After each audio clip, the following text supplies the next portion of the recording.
아멘. 우리 옆에 분하고 한번 인사하시겠습니다. 주님이 부활하셨습니다. 네.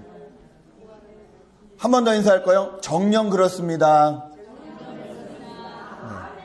네.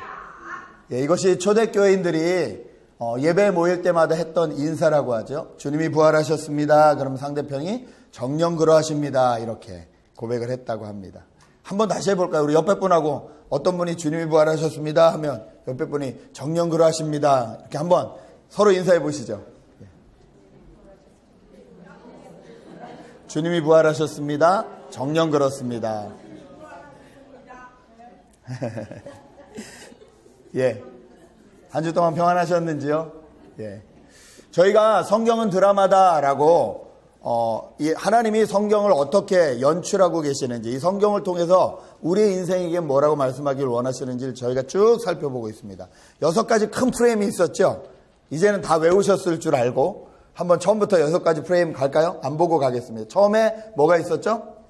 창조, 그 다음에 타락, 그 다음에 언약, 그 다음에 구속, redeem, 그 다음에 교회, 그 다음에 새창조. 예, 표를 보고 다시 한번 하실까요? 표를 좀 보여주시면요. 표가 혹시 준비가 되어 있나요? 예. 창조, 타락, 언약, 구속, 교회, 새창조. 여러분 창세기부터 요한계시록까지 이 큰 6가지 프레임 안에 다 넣을 수 있습니다. 그리고 예수님이 하신 일, 그것을 집중적으로 보는 것이 구속인데요. 저희가 성육신했고 공생애했고 지난주 죽음에 대해서 얘기했고 오늘은 이제 부활에 대한 이야기입니다. 여러분 이게 좀 성경이 어떻게 흘러가는지 좀 보시면서 설교를 계속 들어주시면 감사하겠습니다. 질문 하나 드리겠습니다. 저거랑 상관없는데요.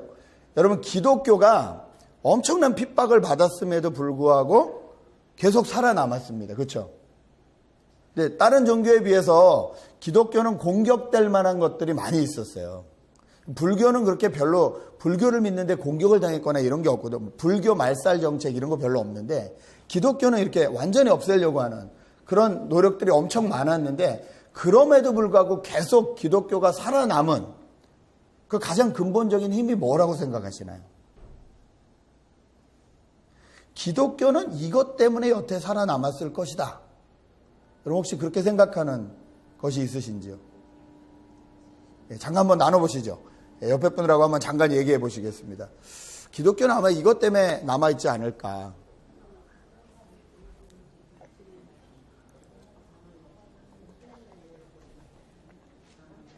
네. 오손도손 두 분이 대화하시는 게 아니라 지금 나누고 계신 줄 믿습니다. 기독교의 힘이 뭘까? 이렇게 지금까지 핍박이 그렇게 있었는데 남아있을 수 있는 힘이 뭘까? 우리 청년들 중에 누가 한번 얘기해 줄 수 있는 사람 있나요? 기독교가 이렇게 남아있는 힘. 아무거나, 예. 기도. 기도, 예. 또, 기독교가 남아있는 힘. 근데 기도는 다른 종교에도 다 있죠. 예. 부활. 왜요? 영생을 할 수 있으니까. 영원히. 정말 그렇게 생각하시죠? 예. 정말 그렇게 생각하시나요? 혹시 사랑 아닌가요? 사랑? 기독교는 사랑이 있었기 때문에 여태 이렇게 견딜 수 있었던 건 아닐까요? 일부 예배 때 사랑이 아닌가라고 했더니 참 정확한 진단을 누가 하더라고요. 목사님, 기독교인들 가운데 사랑이 보이지 않아요. 제가 할 말이 없었어요. 목사님, 교회 가운데 사랑이 보이지 않아요. 세상 사람들한테 기독교가 사랑 때문에 여태 남아있었다라고 하면 글쎄 얼마나 동의를 할까요? 저 그 말에 동의했습니다. 여러분 그렇지죠? 오히려 눈에 보이지 않게 사랑을 제일 많이 실천하는 것은 가톨릭 같아요. 어떻게 보면. 예. 물론 이 가톨릭 기독교에 하나에 들어와 있긴 하지만요. 여러분 기독교에 종파라는 게 있죠. 집례교, 장로교, 오순절 여러 가지가 있는데 이 종파가 지금 무려 전 세계적으로 4만 개가 넘습니다. 되게 웃기죠. 가톨릭은 딱 하나잖아요. 로마에서부터 다. 그래도 쉽지 않은데 4만 개의 소리가 있어요. 같은 예수를 믿는데. 그런데 줄어드는 게 아니라 더 늘어날 거래요. 5만 개가 될 거래요. 신기하죠? 그런데 없어지지 않아요. 아니 이렇게 원래 이렇게 싸우고 분쟁하고 막 이러면 이게 다 없어져야 되는 거잖아요. 없어지지 않아요. 기독교의 근본적인 힘이 무엇인가? 저희가 그것을 잘 알아야 됩니다. 왜냐하면요. 그래야 지금부터 다가오는 어떤 어려움과 어떤 세상을 만나도 이 힘으로 기독교는 끝까지 남겠구나라는 걸 깨달을 수 있기 때문입니다. 기독교의 가장 근본적인 힘은 우리 권사님이 말씀하신 부활입니다. 다시 사셨다. 근데 문제는 이 부활이 나랑 별로 상관이 없다는 거죠. 여러분 부활하실 거 믿으십니까? 죽을 것도 모르겠는데 부활할 걸 어떻게 알겠어요? 그렇죠? 죽을 것 같지도 않은데 부활할 걸 어떻게. 어른들이실수록 이 부활에 대한 믿음이 더 생기세요. 왜냐하면 죽음이 정말로 남의 일이 아닌 걸 많이 보시거든요. 그러면 부활에 대한 소망이 더 생기시긴 하세요. 정말로. 제가 보니까 그래요. 그런데 정말로 여러분 생활 가운데 정말 부활을 믿으시는지요? 자, 그럼 우리 부활 한번 생각해 보죠. 여러분이 생각하는 부활한 이미지는 어떠신 것이세요? 난 부활하면 이렇게 될 거야 아마. 여러분이 생각하시는 부활했을 때 여러분의 이미지. 일단 이거는 부활하신다는 것을 믿으셔야 이게 가능할 텐데 믿으시는 줄 제가 믿고 나는 부활하면 이렇게 될 거다. 여러분 어떻게 되실 것 같으세요? 어떤 부활을 꿈꾸세요?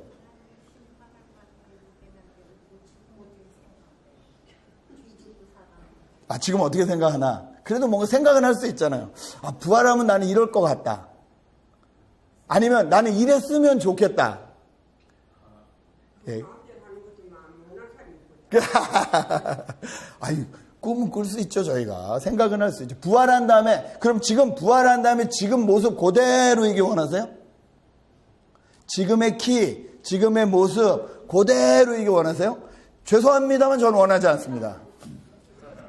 죄송합니다만 전 좀 컸으면 좋겠어요. 죄송합니다만. 꿈은 꿀 수 있잖아요. 그렇죠? 뭐 본인이 100% 만족하신 분들이야 괜찮겠지만 부활한 다음에는 어떻게? 저희가 이 부활 얘기를 하는 이유는요. 정말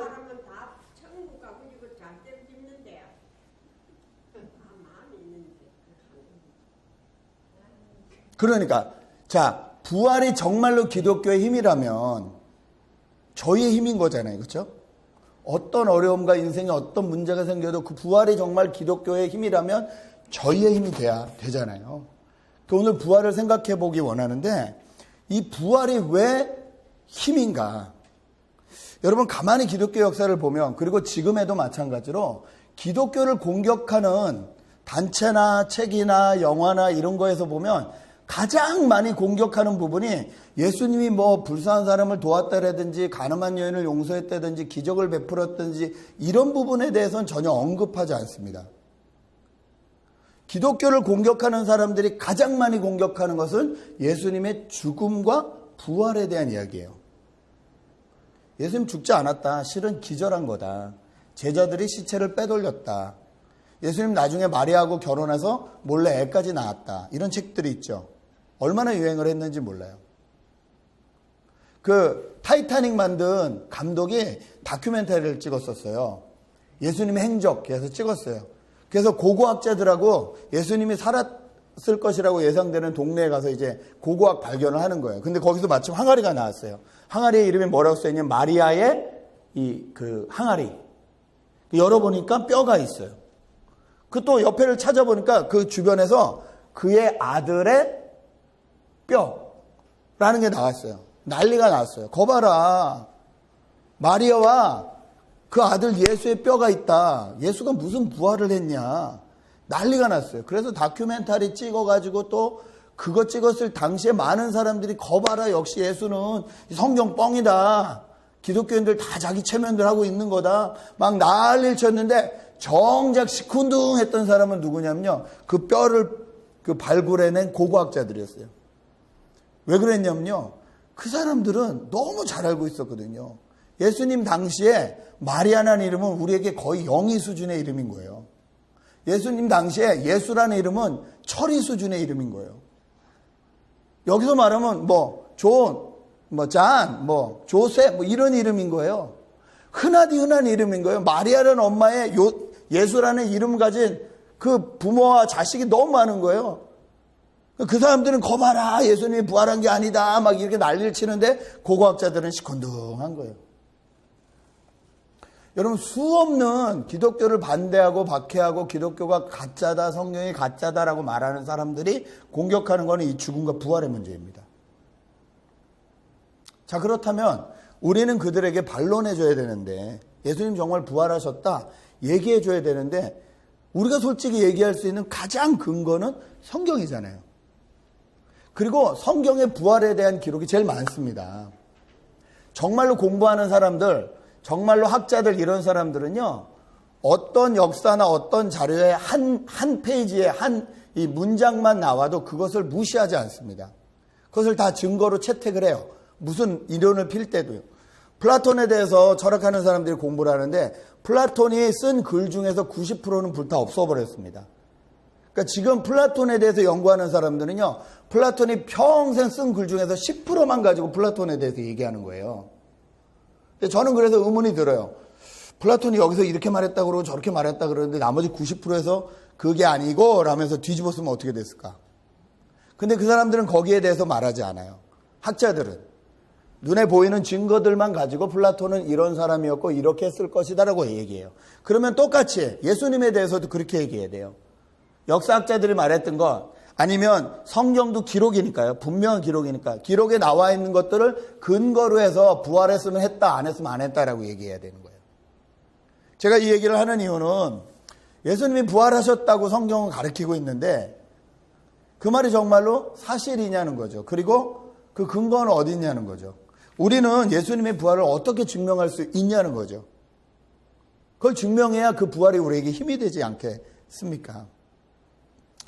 오늘은 요한복음을 저희가 살펴봤는데 사복음서에 이 부활에 대한 이야기는 다 나와 있습니다. 자료가 많다는 소리예요. 근데 오늘 우리 요한복음을 읽었으니까 요한복음을 통해서 보면 이 시간적인 순서가 이렇습니다. 마리아하고 여인들이 같이 예수님 죽으신 그 다음날 새벽에 일찍 그 당시의 관습대로 예수님 시체에다가 유황을 다시 발라드리려고 잘 썩지 않게, 냄새나지 않게 가면서 걱정했죠. 저 무덤 문을 누가 열어주지? 근데 가봤더니 열려 있었다. 들어가 봤더니 시체가 없었다. 너무 놀라가지고 제자들한테 뛰어갔다. 그 중에 제자 베드로와 여기 오늘 말하는 예수님이 사랑하시던 제자, 이거 누굴까요? 요한이에요. 요한이 자기를 요한이라고 안 쓰고 그렇게 써요. 그리고 더 웃긴 게 요한이 베드로보다 나이 많거든요. 근데 뛰는 거 보시면 둘이 함께 뛰었는데 그 다른 제자가 베드로보다 빨리 달려서 되게 웃기죠. 요한이 자기 자랑하는 거예요, 지금. 내가 먼저 뛰었다. 근데 또 막상 앞에 가서 겁나가지고 들어가지 못하고 성격 급한 베드로는 쑥 들어가 버리고 베드로 들어간 다음에 요한은 겨우 이렇게 들어가는. 없었다는 걸 알고 제자들은 돌아갔대요. 근데 여인들은 돌아가지 않고 특별히 마리아는 그 앞에서 울다가 천사를 만나고 예수님을 만나고 그 다음에 예수님이 이제 제자들한테 가서 내가 부활했다고 얘기해라 하니까 다시 가서 얘기하고 그리고 그 같은 날 제자들이 두려워서 모여있는 곳에 예수님이 문을 뚫고 쑥 들어오셔서 너에게 평강이 있을 것이다. 이렇게 말씀하시는 장면이 지금 오늘 저희가 읽은 성경의 시간적인 흐름입니다. 참 자세히 적어놨어요. 그런데 만약에 많은 사람들이 생각하는 대로 예수님의 부활 사건이 꾸며진 것이라면 적어도 성경의 저자들은 이렇게 적으면 안 됩니다. 왜냐면요. 그 당시에 오늘 보세요. 주인공이 누구예요? 여기서. 이 글 중에서 가장 눈에 띄는 사람이 누구예요? 막달라 마리아거든요. 여자의 관점에서 기록을 하잖아요. 그런데요. 그 당시의 모든 기록은요. 여자가 하면 안 됐어요. 그거는 증거로 채택이 안 돼요. 그러니까 정말로 성경을 꾸미고 싶었으면 정말로 예수 그리스도의 부활 사건을 꾸미고 싶었으면 적어도 여자는 내세우면 안 돼요. 저 같았으면 아마 무덤지기 내세웠을 거예요. 무덤지기. 여러분 기억하시죠? 제자들은 못 믿었는데 그 예수님을 죽인 유대인들하고 이 바리새인들하고 이런 사람들은요, 예수님이 부활한다는 소리를 그냥 듣지 않았어요. 그래서 뭐라 그래요? 혹시 저들이 시체를 훔쳐간 다음에 부활한다고 주장할지 모르니까 무덤 앞에다가 보초를 세우자. 그래서 세웠잖아요. 그 사람들은 혹시 어떤 일이 있을까 몰라서.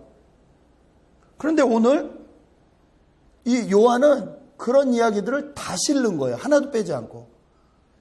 제가 만약에 정말로 성경을 꾸미려고 했으면 일단은 이 마리아를 쓰지 않고 무덤지기를 쓰죠. 무덤지기가 무덤을 지키고 있는데 갑자기 지진이 나면서 흔들리고 무덤지기가 너무 놀라서 보니 무덤문이 저절로 열렸더라. 그러면서 거기서 칭칭 분대를 가면 예수님이 나타나셔서 내가 부활했다 하더라. 뭐 이런 식으로 쓰면 예수님 뒤에 그걸 읽었던 유대인들은 그래도 이거를 증거로 채택을 해줄 거란 말이에요. 그런데 여러분 성경 아시다시피 성경은 예수님 돌아가시고 한 3, 40년 뒤에부터 쓰이기 시작했거든요. 예수님이 직접 만나지 못하고 그 증인들이 많은데 그 증인들이 점점 나이가 들어서 죽으니까 이걸 남겨야겠다 그래서 그때부터 시작됐는데 그 사람들이 딱 읽기는 처음 읽자마자 걸리는 거예요. 에이, 무슨 여자가 무슨 이거 거짓이네. 이거 증거 안 되네. 이렇게 얘기할 수 있는 걸 왜 실어놨냐는 거죠.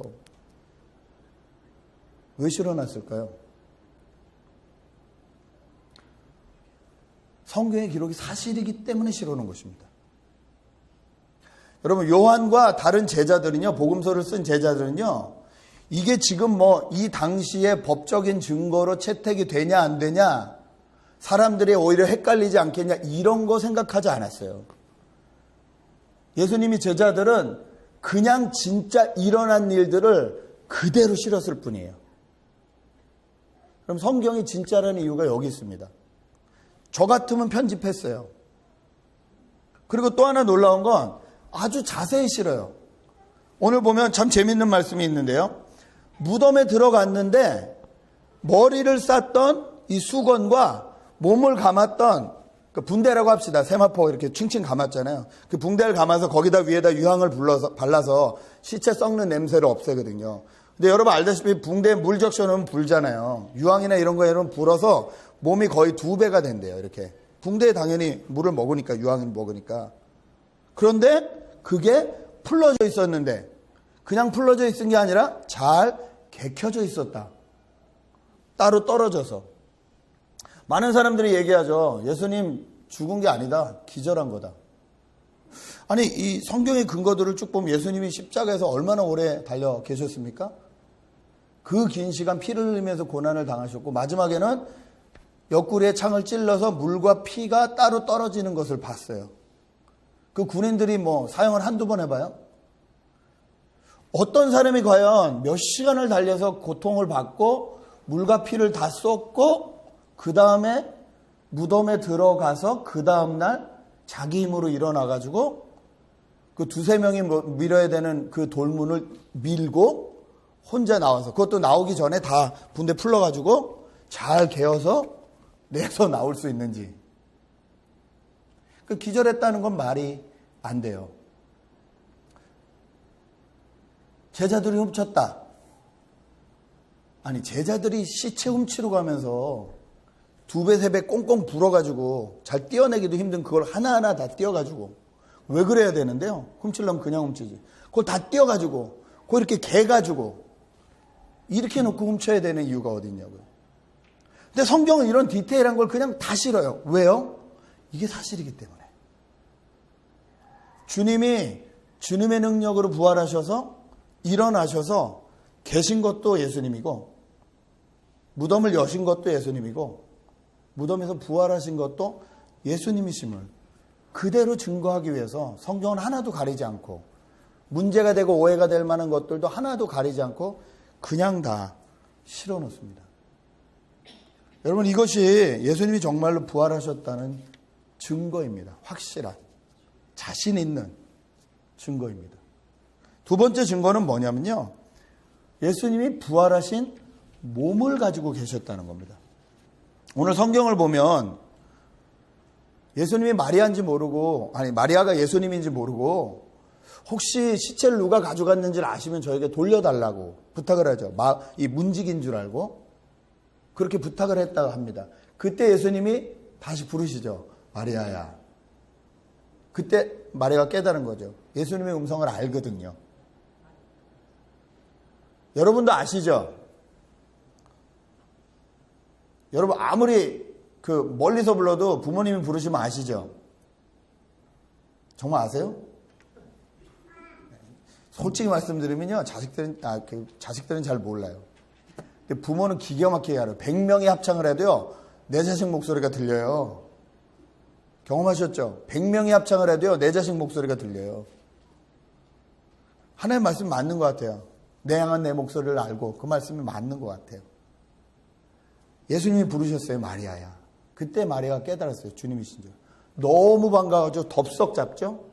잡았다는 건 잡을 수 있다는 거거든요. 육체라는 소리거든요. 그때 주님 뭐라 그래서 내가 아직 하늘나라에 올라가지 않았으니까 만지지 마라. 얘기하세요.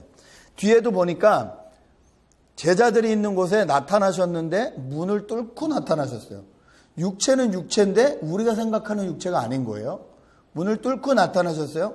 요한복음은 기록되어 있지 않지만 다른 복음에 도마가 그랬죠. 아이 무슨 예수님이 부활했냐. 나는 찔러보기 전에 믿지 않겠다 하니까 뭐라 그래요? 그 도마 앞에 쓱 가셔서 찔러보고 믿어라 얘기하시잖아요. 또 베드로하고 같이 가서 음식 잡수시잖아요. 이 말은 분명한 육체를 가지고 계셨는데 이 육체는 우리가 생각하는 그 육체와 다르다는 거예요. 예수님은 부활하셨는데 육체를 가지고 부활하셨습니다. 이것이 중요합니다. 여러분 마지막 날에요. 여러분 육체를 가지고 부활하실 거예요. 이게 왜 중요하냐면요. 영으로 부활했다는 건 누구나 할 수 있는 말이에요. 눈에 안 보이는데요. 뭐 얼마나 우리가 부활하는데 영으로 부활하는 거야. 그냥 이렇게 하늘에 떠다니는 영처럼 이렇게 부활하는 거야. 이런 말은 누구나 할 수 있어요. 한국에 귀신론으로 가장 유명한 김기동 목사님이라는 분이 계시는데 그분이 주장하는 게 귀신론인데요. 그 귀신론이 뭐냐면 사람이 원래 100살 사는데 50살만 살다가 죽었으면 나머지 50년 동안 떠다닌다는 거예요.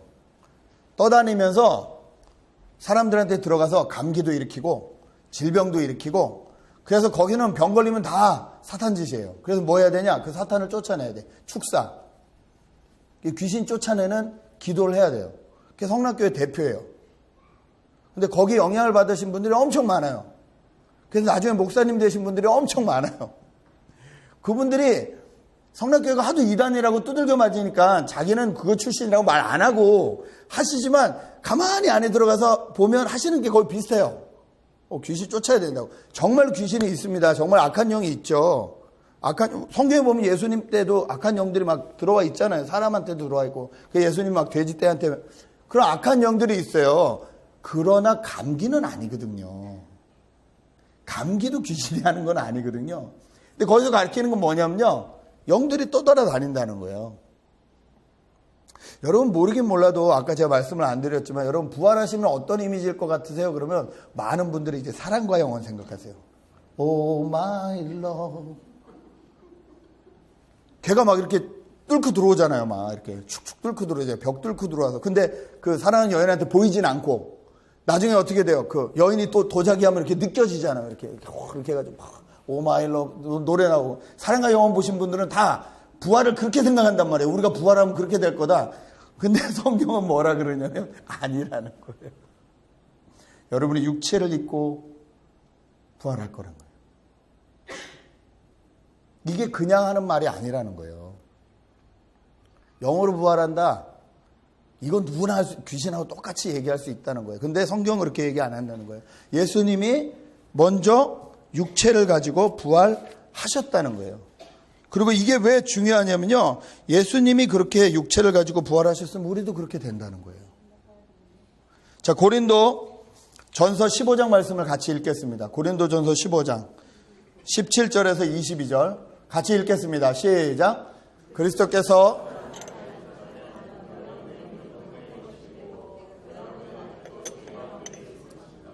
그리고 그리스도 안에서 잠든 사람들도 멸망했을 것입니다. 그리스도 안에서 우리가 바라는 것이 이 세상에만 해당되는 것이라면 우리는 모든 사람 가운데서 가장 불쌍한 사람일 것입니다. 그러나 이제 그리스도께서는 죽은 사람들 가운데서 살아나셔서 잠든 사람들의 첫 열매가 되셨습니다. 한 사람으로 말미암아 죽음이 들어왔으니 또한 한 사람으로 말미암아 죽은 사람의 부활도 옵니다. 아담 안에서 모든 사람이 죽는 것과 같이 그리스도 안에서 모든 사람이 살아나게 될 것입니다. 예수 안에서 모든 사람들이 살아나게 될 것이다. 부활하게 될 것이다 말씀하시는데, 첫 열매로 예수님이 부활하셨으니까 나머지 그 뒤에 따르는 열매로 우리도 부활할 것인데, 그 부활은 육을 입은 부활이라는 거예요. 그런데 이 육은 원래 우리가 가지고 있던 육과는 다른 육이라는 거예요. 이게 나사로와 예수님의 차이예요. 나사로도 부활했죠. 예수님이 일으켜주셔서. 근데 자기가 자기 힘으로 뭘 할 수가 없었죠. 분대 감은 채 나왔죠. 그래서 예수님이 제자들한테 그거 풀어주라 그랬잖아요. 나사로는 그 죽었던 그 몸 그대로 살아난 거예요. 그리고 또 죽었어요, 결국은. 근데 예수님이 부활은요, 그 원래의 몸과 다른 몸이에요. 저희가 알 수는 없어요. 표현도 못해요, 솔직히. 어떤 몸인지 모르지만. 그러나 분명한 건, 그래서 신령한 몸이라는 소리를 성경이 기록을 합니다. 지금 몸과는 다르다는 거예요. 지금처럼 죄의 유혹에 빠지지도 않고 어떤 그런 죄성에 대한 거에 지지도 않는, 그러나 분명히 육을 가지고 있는, 그 우리가 잘 알지 못하는 신비한 몸을 가지고 우리가 첫 열매 대신 예수 그리스도를 닮아서 그 뒤에 계속 부활할 거라는 것입니다. 여러분, 이 신비한 육체의 부활이 우리 기독교의 신앙의 강한 근거가 되는 이유는 뭐냐면요, 죽음을 두려워하지 않게 되기 때문에 그렇습니다. 여러분, 다시 부활할 걸 아는 사람은요, 죽음을 두려워하지 않아요. 우리 인생 가운데 우리를 가장 겁박할 수 있고 가장 무섭게 할 수 있는 것이 뭐냐면 죽음입니다. 그렇죠? 여러분 인생 가운데 여러 문제가 있을 거예요. 막히는 부분들이 있을 거예요. 질병이 있으신 분들도 계시고, 어떤 인간관계가 있는 분들도 계시고, 돈이 문제인 분들 계시고, 뭐 다 있을 거예요. 다 있어도 그 문제와 죽음과 어떤 게 더 셉니까? 그냥 간단히 생각하시면 돼요. 내일 죽는다는 사형 선고를 딱 받았어요. 의사한테 받았든 누구한테 받았든. 그러면 지금 여러분이 가지고 계신 문제가 되나요? 안 되실걸요? 내가 빚이 뭐 5만 불 있는데 이게 문제가 되나요? 내가 내일 죽는데? 저 사람하고 뭐 이게 문제가 되나요? 내가 내일 죽는데? 우리의 어떤 어려움과 어떤 문제보다도 더 큰 문제는 죽음의 문제예요. 그런데 주님이 부활하셨다는 것을 믿으면요, 이 죽음의 문제가 해결됐다는 소리거든요. 이게 우리 믿는 사람들의 근본의 힘이라는 거예요. 아, 죽음도 이기시는구나. 그래서 새로운 육체를 가지고 태어나겠구나. 그러므로 여러분, 저희가 지금 좀 약해도, 그게 육체적인 부분이든 정신적인 부분이든 영적인 부분이든 부족해도 여러분 너무 걱정하지 마십시오. 마지막 날 부활할 때 지금보다 훨씬 아름다운 몸으로, 신비한 몸으로 우리는 다시 태어날 것이기 때문에 그렇습니다. 지금 우리가 살아온 세상보다 훨씬 더 좋은, 원래 하나님이 처음에 창조하셨던, 그리고 참 보기 좋았다라고 말씀하셨던 그 정도의 상태로 우리가 다시 회복될 것이기 때문에 그렇습니다. 여러분, 이것이 우리에게 소망이고 희망입니다. 제가 존경하는 목사님들 중에서 아이들이 자폐를 앓고 있는 아이들이 참 많아요. 참 어렵게 생활하다 지금 이제 막 중학교 들어간 친구도 있고, 참 제일 안타까운 분은 누구냐면 고등학생의 나이가 됐는데 그 친구가 유일하게 할 수 있는 건 자기 힘으로 화장실을 갔다 오는 거예요. 그거 하는데 7년 이상이 걸렸대요. 그 훈련하는데. 그러니까 지금 고등학생인데 아직도 기저귀를 차고 있는 거예요. 그 대변 훈련만 시키는 거. 이거 아무리 늦는 애들도 5살이면 되는 거거든요. 근데 15살, 16살 돼도 안 돼요. 아빠, 엄마랑 커뮤니케이션은 어가 다예요. 그나마 화장실 가, 이리 와, 이 말을 알아듣는 게 감사하다고 하시는데, 이 목사님 평생 소원은 뭐냐면, 내가 아들의 이름을 불렀을 때 내 아빠라고 대답하는 거 듣는 거예요. 이분이 그러시더라고요. 부활이 없다고요? 나보러 죽으라는 소리요. 전 그 말이 무슨 말씀인지 너무 이해가 됐어요. 내가 기독교를 믿는데 부활이 없다고요? 하나님이 주실 그 신령한 육체를 다시 입을 수 없다고요? 나보러 오늘 당장 죽으라는 소리요. 나는 그날만 바라보고 삽니다. 여러분, 어떤 어려움이 있어도요, 이 부활의 소망이 있는 사람은요, 삽니다. 고린도후서 5장 1절에서 4절을 우리가 다시 한번 같이 읽겠습니다. 고린도후서 5장 1절에서 4절. 작아서 죄송한데 같이 한번 읽어보겠습니다. 시작.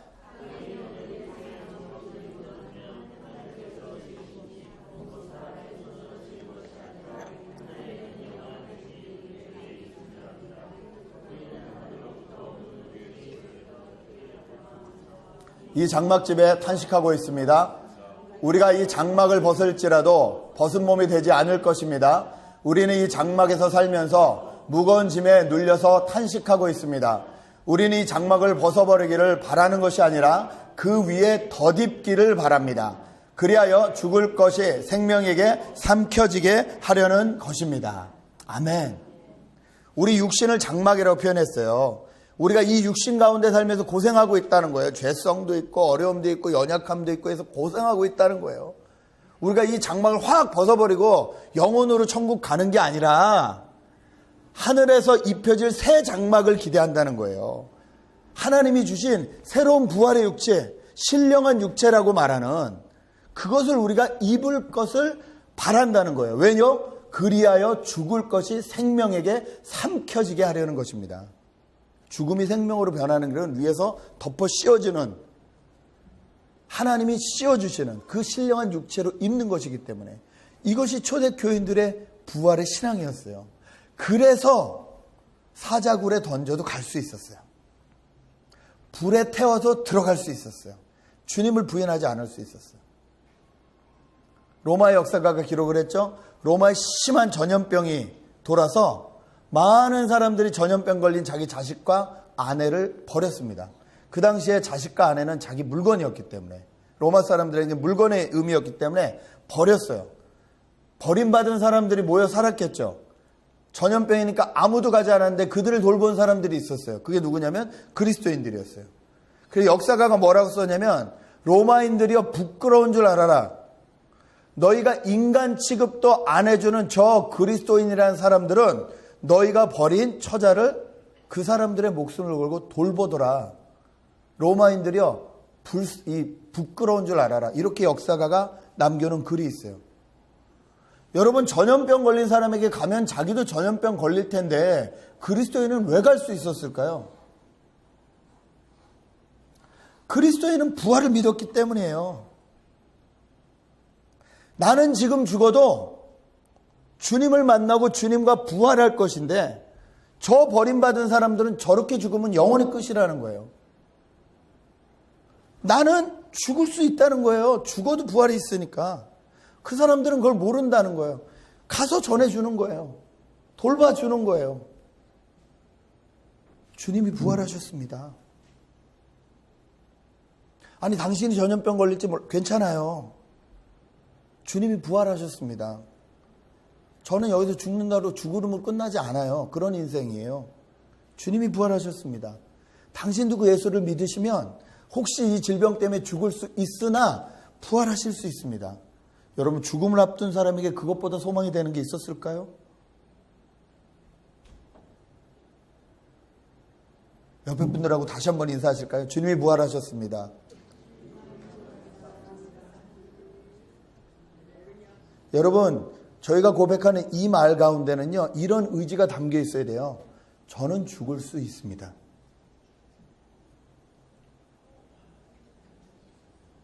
이것이 로마가 그렇게 핍박을 해도 기독교가 없어지지 않았던 이유라는 거예요. 근본적인 힘이라는 거예요. 육신을 입고, 새로운 육신을 입고 부활하신 예수 그리스도를 봤기 때문에. 마지막으로 저희가 몇 번이나 설교를 드렸는데요. 부활이 중요한 이유는 부활이 있어야 우리의 죄의 문제가 영원히 끝난 것이기 때문에 그렇습니다. 이해되시죠? 예수님이 부활하셔야 진짜 우리의 죄의 문제가 끝난 거예요. 왜요? 죄의 결과가 뭐죠? 죄의 삭은 사망, 죽음. 예수님이 모든 우리의 죄와 질병과 모든 것을 다 짊어지고 십자가에서 죽어 주셨습니다. 그렇죠? 그랬는데 죽어 주신 걸로 끝났다면 죽음을 이긴 건가요? 진 건가요? 진 거죠. 졌다면 그 지게 한 죄의 문제가 해결이 된 건가요? 안 된 건가요? 안 된 거죠. 그래서 주님이 부활하셨어요. 여러분 믿으십니까? 확실히 아시죠? 무슨 말씀인지 정말 확실히 아시죠? 주님이 죽고 끝났으면 죄의 문제가 해결이 안 된 거예요. 부활하셔야 죽음을 이긴 거예요. 그래야 우리 문제가 정말로 끝난 거예요.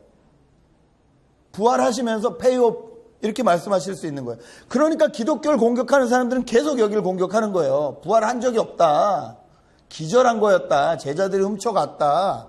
계속 그 얘기를 해야 되는 거예요. 왜냐면 진짜 부활했으면 곤란해지거든요. 그럼 자기들이 안 믿는 거잖아요. 그런데 우리에게 이것이 정말 우리를 우리 되게 하는 힘이라는 거죠. 죄의 결과는 죽음인데 그래서 우리가 이렇게 고통스러운 세상을 사는데 이것을 주님이 다 페이오프 하시고 살아주셨습니다. 그래서 우리도 살아갈 수 있습니다. 저와 여러분이 오늘을 살아갈 수 있는 이유는요, 주님이 부활해 주셨기 때문입니다. 이게 정말 기독교인들의 고백입니다. 여러분, 이 고백이 저와 여러분의 고백되었으면 좋겠습니다. 내일 월급이 오르는 게 내 소망이고 희망이 아니라, 내일 내가 결혼할 사람 만나는 게 내 소망이고 희망이 아니라, 그래도 죽으면 끝이거든요. 정말 날 위해서, 내 죄와 내 모든 것을 위해서 죽어주신 예수 그리스도가 계시다. 그리고 그분이 부활해 주셨다. 그리고 나에게 말씀하셨다. 오늘 말씀 두 군데 읽고 마치려고 하는데요. 우리 초대교회 성도들의 고백이 어디 있는지 한번 보겠습니다. 사도행전 2장 23절 24절 같이 읽겠습니다. 시작. 이 예수께서 버림을 받으신 것은 하나님이 정하신 계획을 따라 미리 알고 계신 대로 된 일이지만 여러분은 그를 무법자들의 손을 빌어서 십자가에 못 박아 죽였습니다. 그러나 하나님께서는 그를 죽음의 고통에서 풀어서 살리셨습니다. 그가 죽음의 세력에 사로잡혀 있는 것은 있을 수 없는 일이기 때문입니다. 사도행전 2장 32절에서 32절부터 다시 읽겠습니다. 시작. 이 예수를 하나님께서 살리셨습니다. 우리는 모두 이 일의 증인입니다. 하나님께서는 이 예수를 높이 올리셔서 자기의 오른쪽에 앉히셨습니다. 그는 아버지로부터 약속하신 성령을 받아서 우리에게 부어주셨습니다. 여러분은 지금 이 일을 보기도 하고 듣기도 하고 있는 것입니다. 다윗은 하늘에 올라가지 못하였으나 그는 이렇게 말했습니다. 그 뒤에가 안 나와 있네요. 제가 읽어드릴게요. 읽겠습니다. 시작. 주님께서 내 주님께 말씀하시기를 내가 내 원수를 내 발 아래에 굴복시키기까지 너는 내 오른쪽에 앉아 있어라 하셨습니다. 그러므로 이스라엘 온 집안은 확실히 알아두십시오. 하나님께서는 여러분이 십자가에 못 박은 이 예수를 주님과 그리스도가 되게 하셨습니다. 초대교회의 베드로의 설교인데요. 초대교회 성도들은요, 이 얘기만 했습니다. 주님이 죽으셨고 사셨습니다. 죽음에 머물러 계실 수 없었습니다. 여러분 이걸 똑바로 하십시오. 그리고 그것을 증거하십시오. 그래서 인사가 그랬습니다. 주님이 부활하셨습니다. 정녕 그렇습니다. 다시 한번 인사할까요? 옆 사람하고 한번 인사하시죠. 주님이 부활하셨습니다. 옆에 분이 한번 정녕 그렇습니다. 아멘. 저희도 부활을 믿지 않는 세상을 살고 있습니다. 근데 많은 문제는 뭐냐면요, 그리스도인들조차 이 부활에 대한 확신이 없다는 거예요. 부활에 대한 확신이 없어요. 그러니 죽는 게 제일 두려워요. 그러니 아무 능력도 일어나지 않아요.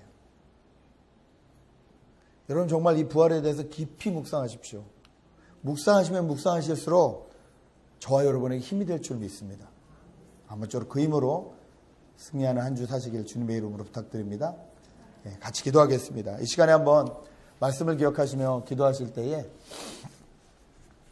혹시 내가 믿어드리지 못하는 부분이 있다면 무엇인지, 혹시 내가 깨닫지 못한 부분이 있다면 무엇인지 한번 기억하면서 자신을 돌아보면서 기도했으면 좋겠습니다.